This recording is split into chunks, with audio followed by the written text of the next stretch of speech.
Hello everyone. बेटा आपको इस थंबनेल से आइडिया हो गया होगा हम किस चीज़ पर डिस्कस करने वाले हैं। मैंने आपको एक छोटा सा टॉपिक के बारे में डिस्कस करने का प्रॉमिस किया था जिसे हम सिलेक्शन बॉक्स कह रहे थे, जिसमें मैं एनसीईआरटी के इंपॉर्टेंट टॉपिक वो बताऊंगा, उसके आसपास कौन से क्वेश्चंस आपको करने हैं वो बताऊंगा और बैकलॉग से रिलेटेड थोड़ी सी बात उस पर डिस्कशन ज़रूर करेंगे।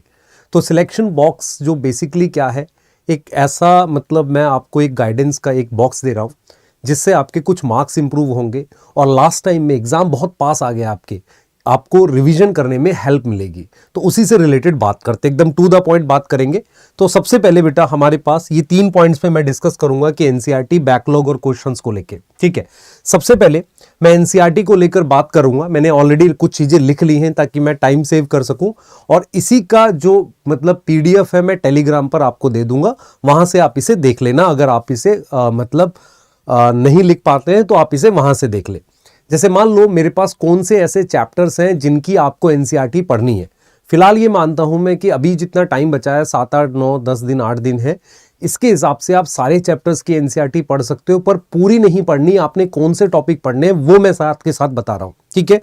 सबसे पहले मान लो मुझे लिविंग वर्ल्ड की क्या पूरी एनसीईआरटी पढ़नी है? नहीं, पार्शियल पढ़ लो, क्योंकि अगर आप वो वाला टॉपिक अभी भी बैठ के रीड कर रहे हो कि लिविंग के फीचर्स, तो अभी फायदा उसका नहीं होगा। आपने क्या करना है, लास्ट पेज जो एनसीईआरटी का है ना, फ्लोरा मैनुअल, ये टैक्सोनॉमिक एड्स और एक वो जो टेबल दे रखी है ना आपके पास जिसमें उसने डायप्टेरा और हाउस फ्लाई, वो वाले टॉपिक एनसीईआरटी से रीड करने हैं लिविंग वर्ल्ड के। मैं पूरे 38 चैप्टर्स के आपको बताने वाला हूं।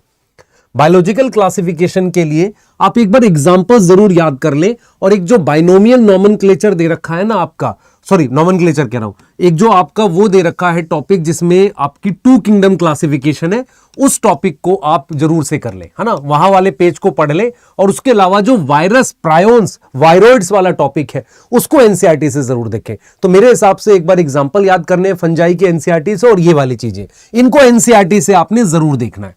फिर मेरे पास अगर प्लांट किंगडम की बात करें तो एल्गी से क्वेश्चन एनसीईआरटी से आ जाता है, और एक system of classification, artificial system, natural system और टेरिडोफाइट की क्लासेस हैं जिनका आपका मैच द फॉलोइंग का क्वेश्चन गलत होगा। तो वो टॉपिक है जो आपने जरूर देखना है, जिसके गलत होने के चांसेस है। तो मैं जो ये लिस्ट दे रहा हूं, आपने क्या करना है, अपना दिन डिसाइड कर लेना है कि अभी मान लो डेली मैं इसमें से क्या करूंगा, आधे टॉपिक्स के या 1/4 टॉपिक्स डेली देखूंगा, और कम से कम 2 बार 3 बार देख लूंगा एग्जाम तक, ठीक है। एनिमल किंगडम के एग्जांपल्स आपने एक बार सारे फिर से रिवाइज करने हैं, और आपने क्या करना है बेटा, ये जो लास्ट की क्लासेस हैं, मतलब आपकी ये एव्स वाली और साइक्लोस्टोम आपकी जो, सॉरी एव्स कह रहा हूं मैं, ये जो आपके साइक्लोस्टोम है ये वाला हो गया, और इसके अलावा जो आपका हमारे पास जो बीच में साइक्लोस्टोम से पहले दे रखा है कॉर्डेटा के वाला पेज है ना, जिसमें हेमी कॉर्डेटा, और ये वो वाला पेज एक बार आपने जरूर रीड करके देखना है, ठीक है। उसके बाद अगर हम मॉर्फोलॉजी की बात करें तो एक बार बेटा फ्लावर वाला पार्ट जिसमें प्लेसेंटेशन है ये जरूर देख लेना, और फ्रूट वाला पार्ट देख लेना, ठीक है। फैमिलीज में एक बार फ्लोरल फॉर्मूला आपने जरूर एक बार लास्ट टाइम पर देख लेना है। तो ये वो चीजें हैं जो आपने आखिरी में रिवाइज करनी है। होगा क्या कि जब आप इनको रिवाइज कर रहे होगे ना, मन करेगा पूरी एनसीईआरटी रिवाइज कर लो, नहीं, पहले आपने इनको जरूर रिवाइज करना है इन दिनों में, ठीक है। एनाटॉमी में आप क्या करोगे, ट्रांसफर सेक्शन एक बार जरूर देखोगे। ट्रांसफर सेक्शन वाला जो पार्ट है, टीएस है, रूट्स का, स्टेम का, लीफ का, एक बार उसको रीड जरूर करोगे एग्जाम से पहले। मतलब ये वो टॉपिक बता रहा हूं जिनको आपको एनसीईआरटी से रीड करने हैं एक बार फिर से, ठीक है ना, लास्ट टाइम पे। अब हम बात कर लेते हैं स्ट्रक्चरल ऑर्गेनाइजेशन की। मेरे हिसाब से आपको कॉकरोच की 2 रीडिंग एग्जाम से पहले ले लेनी चाहिए, है ना, 2 बार रिवाइज कर लेना चाहिए। उसके अलावा कनेक्टिव टिश्यू एक ऐसा टॉपिक है जिसको आपने बढ़िया से रिवाइज करना है, ठीक है बेटा, ठीक है। अगर हम सेल की बात करें तो न्यूक्लियस, साइटोस्केलेटल एलिमेंट और बैक्टीरिया में कुछ माइन्यूट पॉइंट है, खासकर इंक्लूजन बॉडी, वो वाला टॉपिक आपने जरूर देखना है, ठीक है। सेल साइकिल और सेल डिवीजन की बात करें, वहां पर आप मियोसिस 2 को एक बार जरूर देखकर जाओ, जाइगोटीन, पैकेटीन, डिप्लोटीन, ये वाली बातें, इनके लाइंस एक बार देख लो। फिर बायोमोलिक्यूल में जितनी भी टेबल्स हैं, जितने भी स्ट्रक्चर बना रखे हैं, और एंजाइम के लास्ट के 2 पेज, जैसे को एंजाइम, को फैक्टर, नॉमेनक्लेचर ऑफ एंजाइम और वीमैक्स वाली जो है लास्ट के 2 पेज, वो काफी इंपॉर्टेंट है। और स्ट्रक्चर आपने एक बार रिवाइज जरूर करने हैं, है ना, एक बार स्ट्रक्चर रिवाइज जरूर करने हैं। उसके बाद हम बात करते हैं ट्रांसपोर्ट इन प्लांट की। वाटर पोटेंशियल वाला टॉपिक ट्रांसपिरेशन और फ्लोएम ट्रांसपोर्ट, इनको एक बार अच्छे से देख लेना। वाटर पोटेंशियल, ऑस्मोसिस, मैं इनकी पूरी बात कर रहा हूं, तो इसका मतलब जो सेकंड हाफ है उनको देखना है एनसीईआरटी से, ठीक है, क्लियर है। अब आ जाते हैं मिनरल न्यूट्रिशन पे। मिनरल न्यूट्रिशन में मिनरल्स के रोल जरूर देखने हैं, उसके अलावा डेफिशिएंसी वाले जो मिनरल्स है, उसके अलावा बैक्टीरिया याद करने हैं नाइट्रिफिकेशन, डीनाइट्रिफिकेशन के, और जो फ्री लिविंग वाले हैं, फ्री लिविंग के नाइट्रोजन फिक्सेशन वाले आप भूल जाओगे, क्योंकि उसमें क्या होता है कई बार कंफ्यूज हो जाते हैं बेजरनिकिया रोडोस्पिरिलियम में, इनमें कंफ्यूज हो जाओगे, ये वाला एक बार जरूर देख लेना। फोटोसिंथेसिस हायर प्लांट में एक बार साइंटिस्ट में नजर मार लेना, क्योंकि भूल सकते हो, और C3 C4 को आप एक बार देख लेंगे। रेस्पिरेशन इन प्लांट में RQ और ETS, मेरा ये मानना है कि यहां पर गलती होने के चांसेस है ETS और RQ पे, ठीक है। उसके बाद प्लांट ग्रोथ डेवलपमेंट में हार्मोन्स के रोल, इनको बहुत बढ़िया से लास्ट में एक बार जरूर देखना है हमने, ठीक है। देखने का मतलब एनसीईआरटी रीड करनी है, याद करनी है, ठीक है। उसके बाद आगे चलते हैं बेटा। अगर हम ह्यूमन फिजियोलॉजी में आ जाते हैं तो जो एब्जॉर्प्शन का मैकेनिज्म है वो हमने देखना है, और उसके अलावा जो डाइजेशन का एक बार मैकेनिज्म है जहां पे एंजाइम्स दे रखे हैं, एंजाइम्स पे एक बार जरूर नजर मारनी है, और एक जो कंट्रोल दे रखा है, मतलब कि हम ये कह सकते हैं कि किस तरीके से मतलब ये प्रोसेस कंट्रोल होता है वो, और डिसऑर्डर, क्योंकि डिसऑर्डर बेटा सब में इंपॉर्टेंट होते हैं, उनके बोलने के चांसेस हैं। अब जैसे रेस्पिरेशन में वॉल्यूम्स, इनकी वैल्यू एक बार जरूर देखनी, लिख कर देखनी है बेटा, रेस्पिरेटरी वॉल्यूम्स वगैरह की। उसके बाद मैं चाह रहा था एक बार पार्शियल प्रेशर, ऑक्सीजन और CO2 का याद कर लो, ऑक्सीजन डिसोसिएशन कर्व और डिसऑर्डर्स, ये बहुत इंपॉर्टेंट है रेस्पिरेशन में डिसऑर्डर, और उसमें जो न्यूमोटैक्सिक सेंटर है और जो बाकी के कंट्रोल है मेडुला वगैरह, वो वाला कंट्रोल देखना है। ब्लड वाले टॉपिक में परसेंटेज जरूर याद कर लेनी है आपने, परसेंटेज याद करनी है, कंट्रोल पढ़ना है और डिसऑर्डर पढ़ने हैं, ठीक है। अब आपने क्या करना है बेटा, एक्सक्रीटरी वाले में स्टार्टिंग का जो पेज है, स्टार्टिंग का जो पेज है ना, स्टार्टिंग का जो पेज है उसको करना है। स्टार्टिंग के पेज में जो अमोनोटैलिक, यूरियोटैलिक, यूरिकोटैलिक एक बार देख के जाना, और जो लास्ट पेज पर हेमोडायलिसिस हो गया या मिक्चुरेशन हो गया, इन पर भी अच्छी नजर रखना, क्योंकि वहां से भी क्वेश्चन पूछेंगे, और काउंटर करंट को एक बार देख लेना हमने, ठीक है सर। न्यूरल कंट्रोल में आई और ईयर ये जरूर पढ़ना है, और उससे पहले बेटा मसल्स को एनसीईआरटी से प्रॉपर पढ़ लो, और ज्वाइंट्स पढ़ लो। सर बोन्स नहीं पढ़नी है, पर बोन्स का बहुत डीप क्वेश्चन नहीं पूछेगा, ज्वाइंट से पूछेगा, ठीक है। उसके बाद केमिकल कंट्रोल में मेरे हिसाब से थायराइड, पिट्यूटरी और जो डिसऑर्डर दे रखे हैं, उन डिसऑर्डर्स को, जो मान लो पिट्यूटरी के डिसऑर्डर्स हैं या थायराइड के हैं या किसी और ग्लैंड के जो डिसऑर्डर्स हैं, उनको एक बार जरूर देख लेंगे एनसीईआरटी से, उनके भूलने के चांसेस हैं, ठीक है। और मैं ये भी मानता हूं कि जो पेनक्रियाज में दे रखा है ना आपके पास, उसको भी एक बार जरूर देखें, ठीक है। अब आ जाते हैं क्लास 12 के टॉपिक पर। मेरे हिसाब से रिप्रोडक्शन इन ऑर्गेनिज्म जो है उसमें एक बार टेबल पे नजर मार लें, जो मियोसाइट वाली है और एज वाला एक बार वो देख सकते हैं। बाकी उसमें कोई डीप टॉपिक है नहीं बहुत ज्यादा पूछने के लिए। उसके अलावा जो एग्जांपल्स हैं हमारे पास, कौन से वाले, बाइनियल पेरिनियल वाले ना, बाइनियल पेरिनियल और एनुअल वाले जो हैं, ये वाले एग्जांपल्स पे एक बार नजर मार ले। मैं उस पेज की बात कर रहा हूं जिसपे नील कुरंजी दे रखा है, ठीक है, उसको रीड कर ले। सेक्सुअल रिप्रोडक्शन प्लांट की एग्जांपल्स एक बार सारे एक साथ याद कर ले। इसकी पीडीएफ हम टेलीग्राम में आपको प्रोवाइड कर देंगे, सारे एग्जांपल एक साथ लिखे हुए मिल जाएंगे, ठीक है। ह्यूमन रिप्रोडक्शन में मेंस्ट्रुअल साइकिल से लेके लास्ट तक का याद करना है। आप में से बहुत सारे बच्चे जो भूलेंगे वो भूल जाएंगे कि कौन से मंथ पर क्या डेवलप होता है बच्चे में। ये वाला पॉइंट जो होता है हम अक्सर भूल जाते हैं, तो इस वाले पॉइंट को एक बार लास्ट में जरूर देख लें। और रिप्रोडक्टिव हेल्थ में ईयर्स देख लें जो दे रखे हैं। उसके अलावा लास्ट पेज जिसमें आईवीएफ है ना, आईवीएफ की जो टेक्निक दे रखी है, टेस्ट ट्यूब बेबी की जो टेक्निक दे रखी है वो देख लें। और एक बार एससीडी वाला पेज जरूर पढ़ ले, है ना, वहां से आ सकता है कुछ ना कुछ, ठीक है। अब आ जाते हैं बेटा प्रिंसिपल ऑफ इनहेरिटेंस। उसमें डिसऑर्डर्स की एनसीईआरटी और लिंकेज की एनसीईआरटी ये बड़े ध्यान से पढ़नी है। डिसऑर्डर्स और लिंकेज की एनसीईआरटी बड़े ध्यान से पढ़नी है। मॉलिक्यूलर बेसिस में ह्यूमन जीनोम प्रोजेक्ट और डीएनए फिंगरप्रिंटिंग और टाइप ऑफ आरएनए, ये टॉपिक्स हैं जहां पर जैसे टीआरएनए, जेनेटिक कोड और एचजीपी, डीएनए फिंगरप्रिंटिंग, इनसे एनसीईआरटी का कोई डीप क्वेश्चन आएगा तो गलत हो सकते हैं। एवोल्यूशन में बेटा सबसे पहले ह्यूमन एवोल्यूशन में क्रेनियल कैपेसिटी रिवाइज करनी है।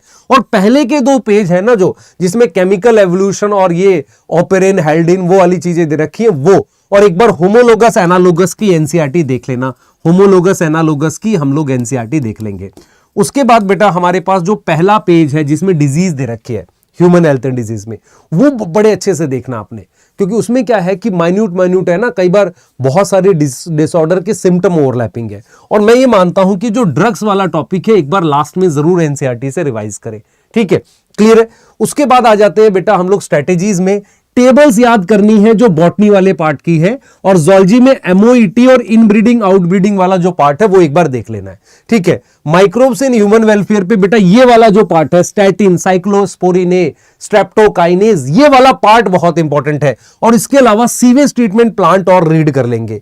बायोटेक 1 में पीवीआर 322 का डायग्राम और उसी पेज को इंसर्शनल इनएक्टिवेशन वाली लाइंस एक बार अच्छे से रीड करना, वो और वो वाली उसकी 2-3 पेज वहां पर रीड करने हैं।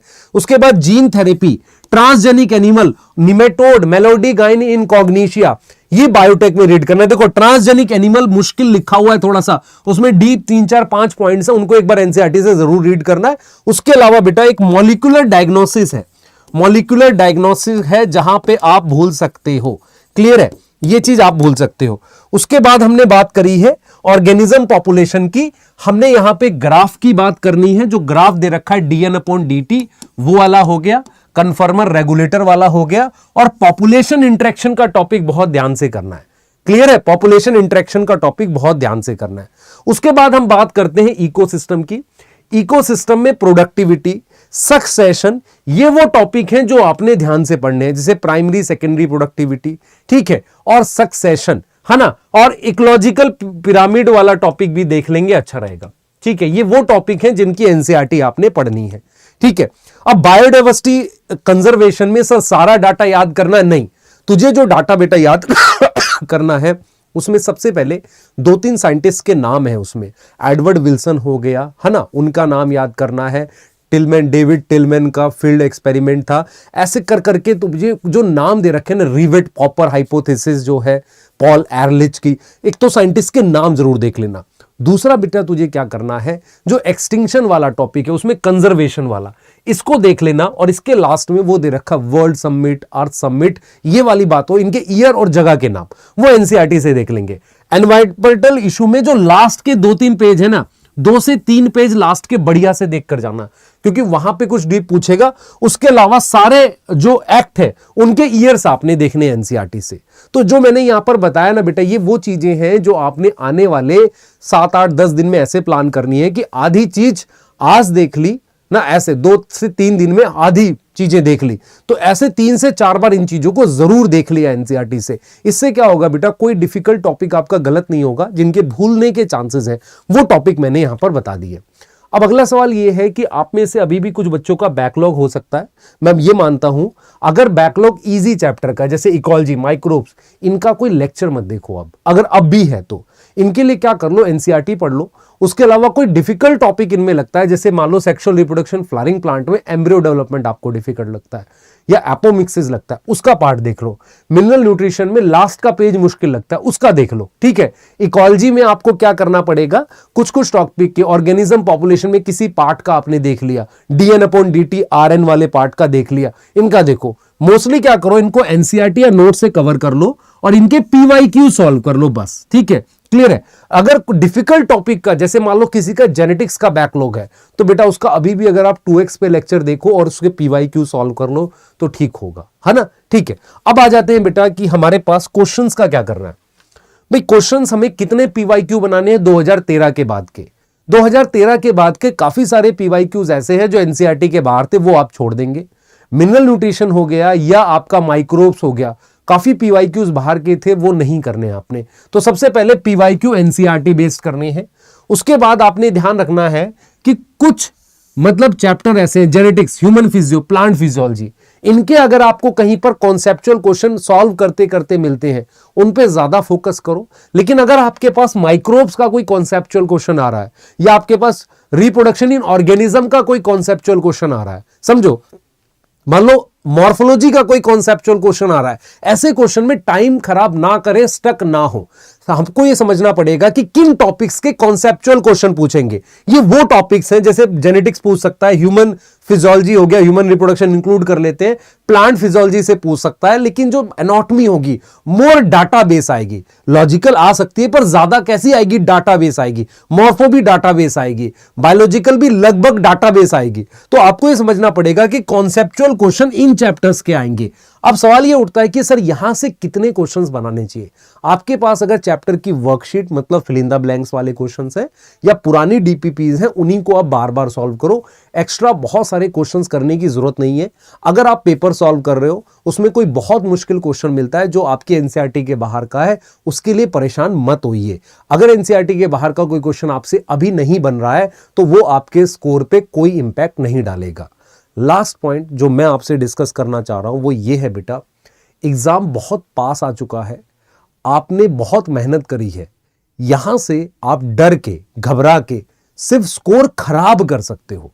अगर आप कॉन्फिडेंट रहोगे और अपनी एफिशिएंसी का बढ़िया स्कोर करके आओगे तो आपका स्कोर बढ़ेगा। जिसके 400, मेरे को एक बच्चे का मैसेज आया, सर 422 आ रहे, मुझे नहीं लगता इस साल होगा। बेटा रुक, अभी भी टाइम है, 10 दिन अपने गैप्स भर और उस दिन अच्छा पेपर हो जाएगा तेरा, है ना। तूने मेहनत करी है, 422 भी तो मेहनत से ही आ रहे हैं, ऐसे थोड़ी आ रहे हैं।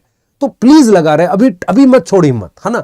हम लोग बताते रहेंगे कैसे क्या करना है। तो ये जो गाइडेंस है सिर्फ इसलिए कि टॉपिक आपको एनसीईआरटी के बता दिए, पूरा चैप्टर चाहो तो माइक्रोब्स का छोड़ दो, स्ट्रेटेजीज का छोड़ दो, पर उसमें एटलीस्ट टेबल्स देख लो। तो हर एक चैप्टर में मैंने आपको ये बता दिया कि लास्ट मोमेंट में आपने क्या देखना है। ठीक है, बहुत ज्यादा मतलब अमेजिंग वीडियो नहीं है, आपके काम की है।